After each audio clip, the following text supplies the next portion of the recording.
Hola amigos, bienvenidos a nuestro quinto estudio bíblico en 10 minutos sobre la epístola a los romanos.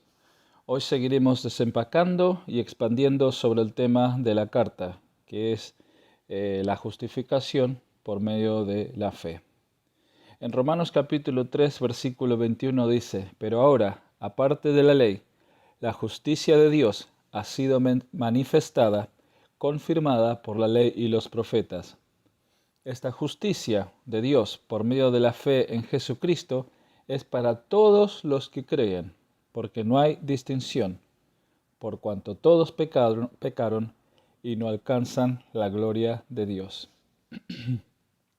Una de las objeciones que muchas veces se presenta en contra de la enseñanza de que la justificación y por ende la salvación es por gracia por medio de la fe, es que en Santiago capítulo 2 versículo 17 la Biblia dice que la fe por sí misma, si no tiene obras, está muerta. Y en el versículo 24 del mismo capítulo dice, vosotros veis que el hombre es justificado por las obras y no solo por la fe. Pero Santiago no está hablando de la justificación en el sentido que Pablo habla, el cual hoy estamos viendo en los versículos de Romanos capítulo 3, es decir, la justicia de Dios que nos es imputada por medio de la fe en la obra de Jesucristo. ¿Por qué creemos esto? Porque cuando miramos el contexto, veremos que la definición de la palabra obra para Pablo es diferente de la definición de la palabra obra para Santiago. Recientemente vi un video de una clase del pastor Schaller en la iglesia Mayor Gracia de Baltimore, que me aclaró este tema. Para Pablo, la obra se refiere al cumplimiento repetido de los actos morales y religiosos que están mencionados en el Pentateuco, con la intención de ser justificados delante de Dios y llegar a la vida. Pero para Santiago, la obra se refiere a hechos que no son religiosos ni morales y que sirvieron para demostrar la fe que ya existía en las personas que efectuaron esos hechos. Él relata el sacrificio abortado de Isaac por parte de Abraham y el recibimiento de los mensajeros de Israel por parte de Rahab la prostituta. Estos son los dos ejemplos que podemos ver en el capítulo 2 de Santiago. Aquí vemos que las dos personas hicieron algo que tuvo significado delante de Dios, pero esos hechos no tuvieron ninguna relación con las obras de la ley moral o religiosa. Es decir, esas obras no tuvieron la intención de ser usadas como obras para alcanzar la justificación. En Hebreos capítulo 11 hay también otros ejemplos similares. La implicación de que los ejemplos de Abraham y Rahab nos muestran es que no se sabe cuándo ni cómo se va a demostrar esa fe. Es decir, no se puede regular esa fe. Pero sin embargo, Santiago está desafiando a sus lectores a que demuestren su fe o justifiquen su fe delante de los hombres, ayudando a los pobres en la congregación con sus necesidades básicas. Santiago entonces está hablando de la justificación o la perfección de la fe. Como dice en el versículo 22, ya ves que la fe actuaba juntamente con sus obras y como resultado de las obras la fe fue perfeccionada.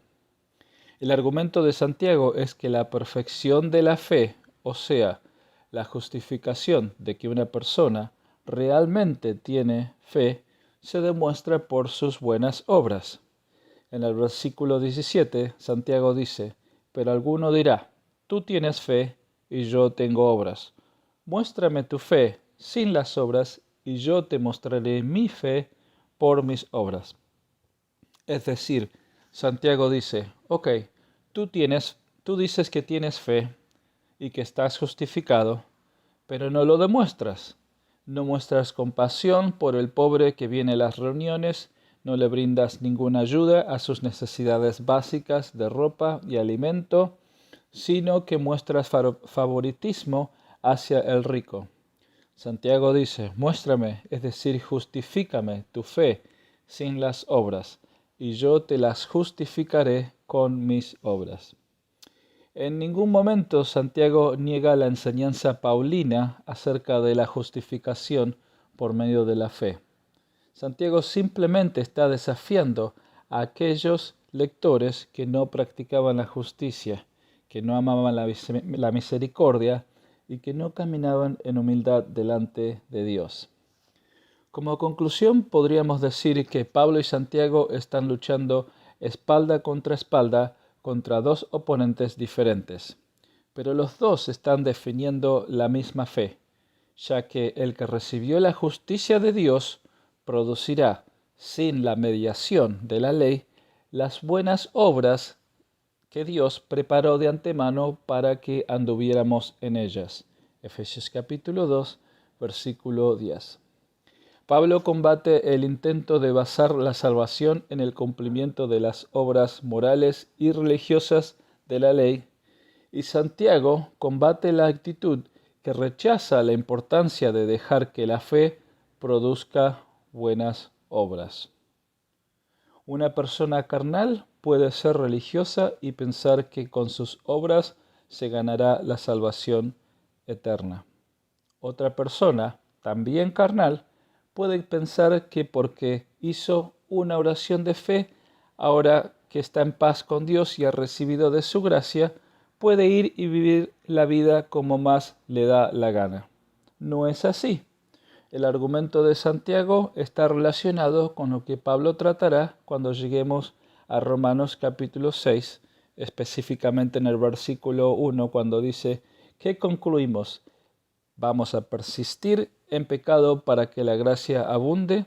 De ninguna manera. Pero volvamos al argumento en Romanos, capítulo 3. Dice en el versículo 28, porque sostenemos que todos somos justificados por la fe y no por las obras que exige la ley.